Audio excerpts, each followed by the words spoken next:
Hello and welcome back to my channel.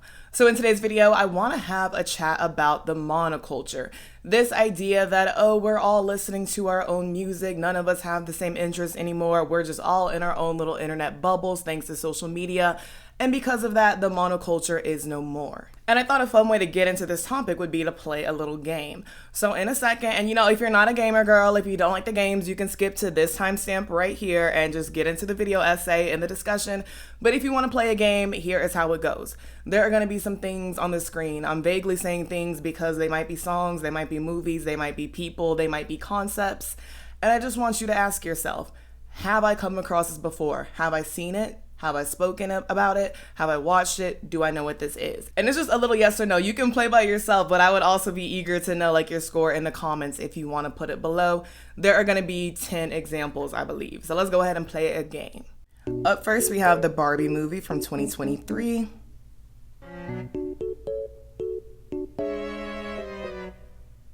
Next, we have La Boo Boos.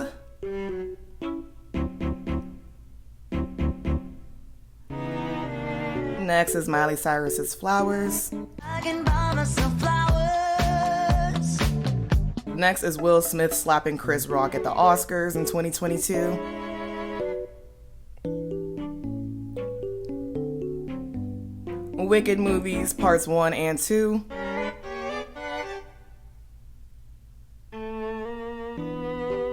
The Kendrick Lamar song Not Like Us. Certified boogeyman, I'm the one that up to score with him. Walking down whole time, I know he got some hoe in him. Dubai Chocolate.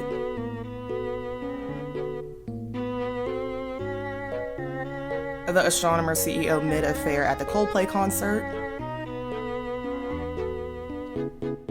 A Stanley Quencher Cup.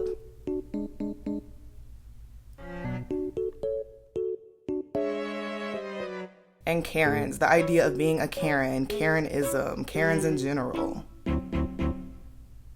Let us know. All right, so that's the end of the game portion of the video. So like I said, if you want to put your score down below in the comments out of 10, go ahead and do that because I'm curious. If you don't want to, no worries, but we're gonna go ahead and get into the video essay portion of this video. The monoculture is the name we've given to things typically in the news and entertainment space that are so popular they've become ubiquitous. As in, basically everyone's seen it, heard of it, or is at least mildly familiar. And then all of these things make up what is called the monoculture. Because of this, we're able to draw on the same cultural touch points or references and have them land. Monoculture also hints at the fact that a lot of this culture was coming more or less from the same place or entity, as abstract as that can sound. Because it's not like, oh, we're only getting our news from one channel or one radio station, there's only one artist making music, not that. But rather, for decades, the majority of your news, be it pop culture, politics, current events, you're getting it all, or mostly from mainstream media networks, who might have different names or be based in different regions, but have the same few owners. Think of radio stations. A lot of them across the nation are owned by iHeart, or thinking of a couple decades ago when MTV, VH1, BET, CMT, all different channels appealing to slightly different demographics, but all Viacom networks. But because for the most part, people are getting information and entertainment from the mainstream media, people were more or less familiar with the same general cultural touch points because they were experiencing them together, hence the monoculture. Obviously, with the advent of social media, it's much easier now to find music, entertainment, news, hobbies outside of what's mainstream and find community to foster those interests. Obviously, it was possible before. You had clubs and groups that would meet up in real life. You had hobbyist magazines, internet forums, things like that. Just saying that now with social media, it's quicker, it's more normalized, and way easier to stumble on a treasure trove of information regarding whatever specific interests you might have. And if you have a library of media and information at your fingertips, it is likely you'll at least pick up a few interests that aren't extremely mainstream, even if they're still pretty popular. I think of early mid-2010s Lana Del Rey. You wouldn't call her mainstream necessarily just yet, but you also couldn't act like she was this entirely obscure and unheard of artist either. Because it seems like people are now in their own little internet bubbles, at least somewhat over the past few years, viewership for things like award shows and even the Super Bowl have been decreasing across the board. I don't think this necessarily means that people don't care about movies or music at all anymore. It doesn't even necessarily mean that people don't care about whatever works were nominated that year. It could just mean people don't want to crowd around the TV at 9 p.m. on a Sunday night. It could just mean people don't want to crowd around the TV at 9 p.m. on a Sunday night for a few hours. especially if they like the movie, they like the song, what have you, but don't necessarily care what awards it wins. And now they don't have to tune into ABC to see that celebrity. They can go on Instagram. And even if you really do care about the awards themselves, nowadays you might just look and see who won the next day when it's published online, or even read it live from a Twitter thread in the moment, or just watch videos of your favorite performances, rather than wading through all of the jokes, the transitions, the scripting of a traditional award show format. And same with the performances. You don't have to sit through all of them. Now you can just wait until the performances that you actually want to see are uploaded onto YouTube. At least in the United States, the Billboard Hot 100 is also frequently used as evidence that the monoculture is dead. In the earlier part of the decade, like 2020 to 2021, Billboard noted that their chart toppers didn't have the staying power they seemed to even in the 2010s. Songs were replacing one another so frequently that sometimes songs would only spend a week or two at number one before another song took its place. This was attributed to people's more fragmented listening habits due to streaming, as well as the ability for songs to randomly go viral and surge in popularity due to apps like TikTok. To get a feel for how rapid this change is, Billboard claimed, from 2000 to 2015, around 13% of top 10s fell out of the top 10 after 1 week. That number has rocketed upward, topping 40% in each of the last 4 years. This article was published in August of 2024, so each of the last 4 years in question, they're talking about the 2020s. A pretty common critique of the Hot 100, especially in the streaming era, is how easy it is for fandoms, labels, bot farms, any combination of those to game the charts, so to speak, and overtake the Hot 100. Billboard noted that often in instances where songs don't last on the charts very long and they're not some viral one-off song, it's usually because they're B-sides from an album put out by someone prolific who's obviously going to garner a lot of streams. The examples they used were Taylor Swift's Tortured Poets Department, Kendrick Lamar's Mr. Morale and the Big Steppers, and Drake's Certified Lover Boy. Typically, these B-sides would fall out of the top 10 after a week, with only the more prominent and usually the actually pushed singles remaining. I don't think this specific piece of information is evidence to make the call that the monoculture entirely is completely dead, but you will notice it is only artists who had a big presence before the streaming era who are able to achieve this. Likely because they had time to grow the loyal, dedicated fan bases who were able to put their faces to their music before things became much more fragmented. But over the last year or so, rather than worrying about how quickly the Hot 100 is changing, it now being so stagnant seems like the primary concern, especially looking at the top 10 songs. Just a few months ago in May, Billboard noted, paradoxically, the fragmentation of popular music and how the streaming era has affected the number of songs that reach cultural ubiquity may be the reason why we now have so many smash hits that stick around forever. Veteran radio programmer and consultant Guy Zapolian has spent his career chronicling 10-year music cycles of popular radio and says that modern lack of consensus caused by the proliferation of music platforms means that when a song does become huge, it stays huge for longer. Recently, this has taken the form of the "There's no song of the summer 2025" discourse. I've even taken part. And of course, the immediate response to that question is just, oh, what did you expect? The monoculture is dead. But like I said in that video, I don't think that's a complete answer because I don't necessarily agree that the monoculture is dead. Even in terms of popular music, we had songs like Espresso just last year, and there have been several culturally ubiquitous songs released within the last few years. Movies too, media in general, so while I don't really agree the monoculture is dead or no longer exists, I fully believe it's transformed. Truly, I think what's happening is that people are conflating monoculture with mainstream media. Because a lot of the markers of monoculture, I do feel like they still exist. But typically you'll find them online rather than on your TV, excluding the smart TVs. In some ways, several ways actually that I want to explain, we do see several markers of monoculture, we just see them now more frequently on social media. In terms of the creators, one that I especially find interesting is the so-called influencer accent. You know the voice I'm talking about. I saw this video on TikTok that was this girl that was like, there is this voice that some female TikTokers have developed that's like almost kind of like a Valley Girl accent, but it's an internet accent. The middle ground between obviously scripted but intentionally casual, everything is meant to sound so matter-of-fact, though you know exactly what you're about to say. Slight vocal fry and usually front-loading those sentences and then letting that final word or phrase linger. And often, to sound enthusiastic or pleasant or just engaging, your sentences will end with an upward inflection, as if you were asking a question. According to the BBC, who have done an entire piece specifically on the TikTok accent, it's also to sound more convincing, personable, or agreeable. Which makes sense if you're trying to sell someone a product, a lifestyle, or even if you just want them to watch your content. And going off the transforming monoculture of it all, the author of that BBC article mentions, This echoes a tip I once heard when I was training for radio broadcasting earlier in my career. I was advised to never sound like you're finishing a sentence. The idea is that the listener is encouraged to stay tuned in. Something else they note that I never considered is that the TikTok accent and influencer accents in general typically mimic the speaking voice of an American English-speaking female simply because they're the largest demographic on the platforms. But because anyone can watch TikToks, people all over the world are picking up the accent or sometimes just using it in their own content, sometimes not even on purpose, because we've all been reinforced to believe, maybe even subconsciously, that content with that influencer voice or TikTok accent is what will perform better. And then on top of that, you have those phrases like, oh my god, I'm literally obsessed, guys, or I had no idea this was gonna blow up, before they still take another 40 minutes to get into the story time. And even in the comments, we pick up phrases that we circulate from comment section to comment section, from app to app, like hope this helps, or am I the only one? Things like that. Which, of course, slang evolves, and the popularity of phrases ebbs and flows when we're speaking to one another in real life, so it makes perfect sense that this would happen online as well. Another pretty related marker of monoculture, in my opinion, is the idea of the Instagram face or iPhone face. Slightly different things. The Instagram face means that you're trying to evoke the face of an Instagram model or influencer. iPhone face just means that your face looks modern, typically because of modern cosmetic procedures, to the point where you couldn't convince anyone that you've not seen an iPhone before.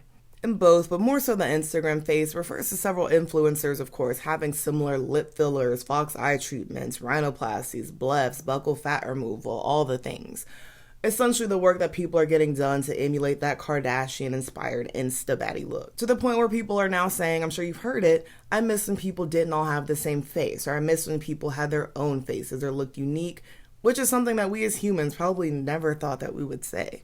And people say similar things like missing when everyone had unique smiles because now everyone has veneers, or they miss natural bodies because now everyone's getting BBLs, lipo abs, or Ozempic. And of course, this isn't exclusive to influencers, it's now extended itself to actors, musicians, and entertainers of other forms. And even if we're not the ones getting the tweaks, the fillers, the Ozempic ourselves, we often perpetuate those standards or pedestalize a specific correct way to look that likely does just as much work to perpetuate these standards as the people who are getting the work done and constantly posting pictures of themselves to their audiences. Of course, the 13-year-olds are going to do anti-aging care and the 20-year-olds are going to get preventative Botox if every 26-year-old with one forehead wrinkle is going to get called a chopped granny by hundreds of people online. And even if they're not seeing the name calling day in, day out, doubt it because we're all seeing it, they are seeing a hyper awareness of one's looks being modeled to them by multiple different people day in and day out, and so are a lot of us, honestly. I don't think this everyone has the same face discourse has ever really died down once it came up, because it honestly is kind of strange to witness.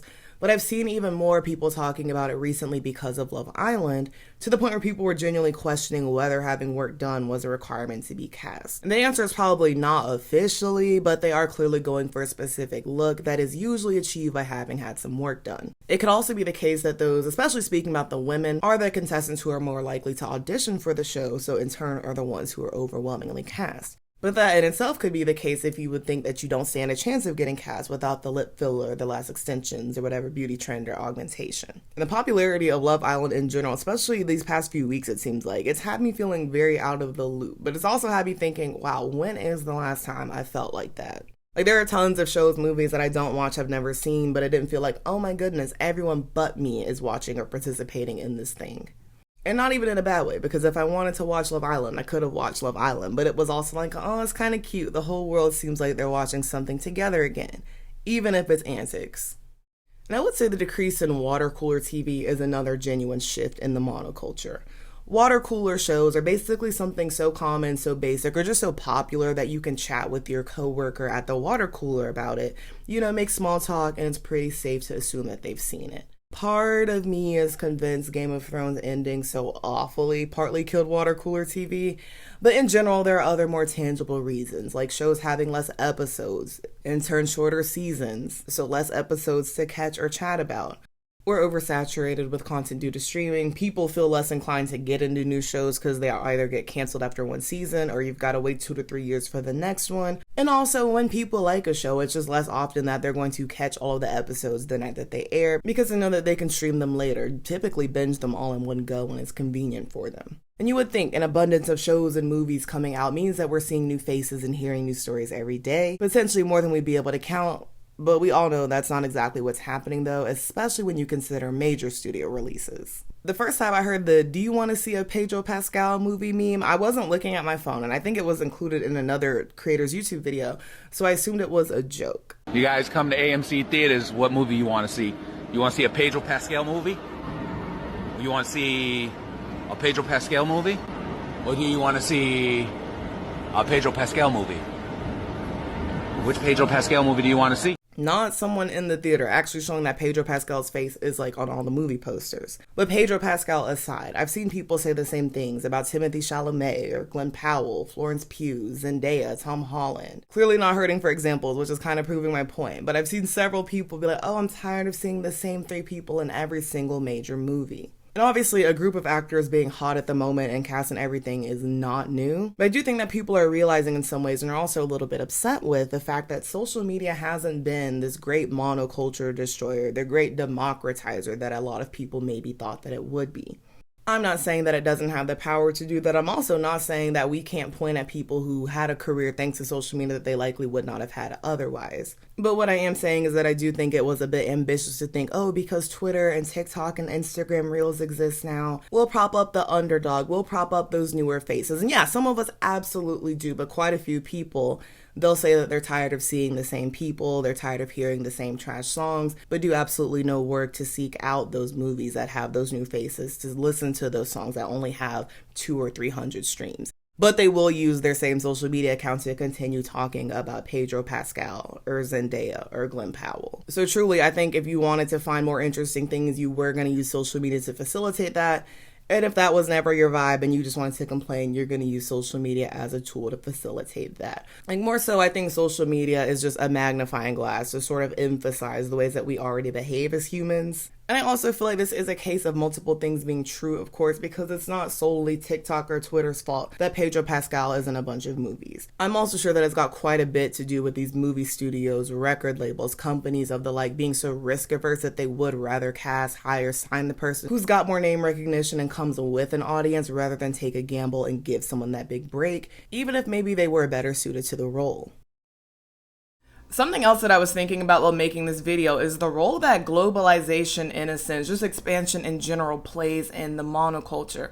The first example that I was thinking of is how a lot of people, I'm not sure how it is in other countries, but a lot of people in the US are saying, now you can't really tell like this person is from the East, they're from the South, they're from the North, the West, what have you, just looking at the background of someone in a strip mall or shopping plaza, because a lot of these national corporations are just buying up areas all over the country and putting the same exact layouts of shops, stores, malls, restaurants, to the point where a lot of cities are losing that character that they would have locally. And you know, that's aside from them buying up all the apartment complexes and turning them into like millennial grade boxes. But then on the other hand, a point that I've heard against that is that social media, especially places like TikTok and Instagram, they really killed the performance of a lot of these chain restaurants like TGI Fridays, Chili's, Applebee's, things like that. Because now if I'm on a random trip to Florida, I'm not gonna be like, oh, I don't know any restaurant here, let's go to Chili's. I mean, Chili's still slaps, but I could be like, you know, I saw this cool restaurant on TikTok that's near where we're staying. So that's helped a lot of local and smaller businesses, which is actually something that I think is a good part of TikTok, social media in general, helping expand people's culture. Then the globalization aspect of it, especially in terms of music, has me really thinking about K-pop because it's such a hot topic right now,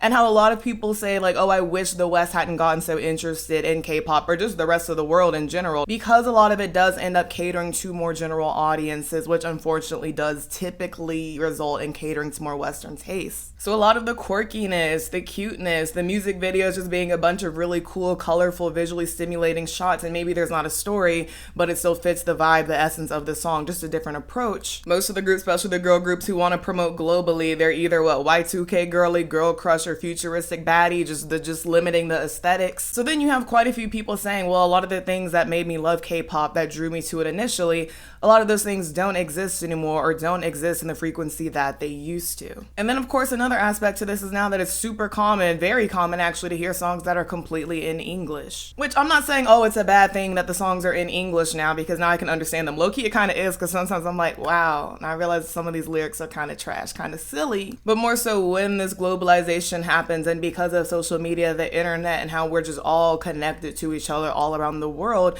to the point where it just seems like social media, the internet, it's like one singular particular place that we're all in, it is likely that you will see more homogenization if people are like, well, we've got all these eyes on us all around the world. Let's make sure we have something that's attractive enough for the majority of these people, or something that will be receptive to them. But I think in an unfortunate way, a lot of this homogenization, fitting to the monoculture or wanting to cater to the monoculture, that is often going to result in assimilation, and typically is going to be assimilating to that more globally dominant culture.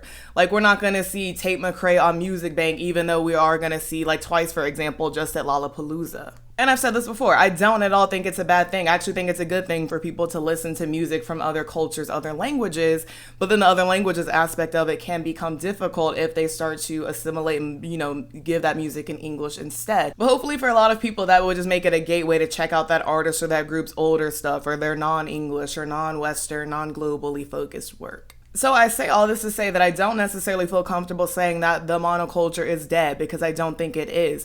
More so, I think it's just often not as top-down mainstream media focused, and we just have the power to interact more with that mainstream media, you know, add some user-generated content and reinforce that monoculture ourselves through the internet, through social media, you know, as we do. And genuinely, I feel like I could come up with examples forever, but I am going to leave you here. That way I can hear what you guys think about whether you think the monoculture is dead, whether you feel the monoculture is more or less something that will always exist in the arenas, the areas where it plays out, that may just shift with time and technology. And I purposely didn't want to say this right when I did the little game, because I wanted you to like hear my points that I was making in the video.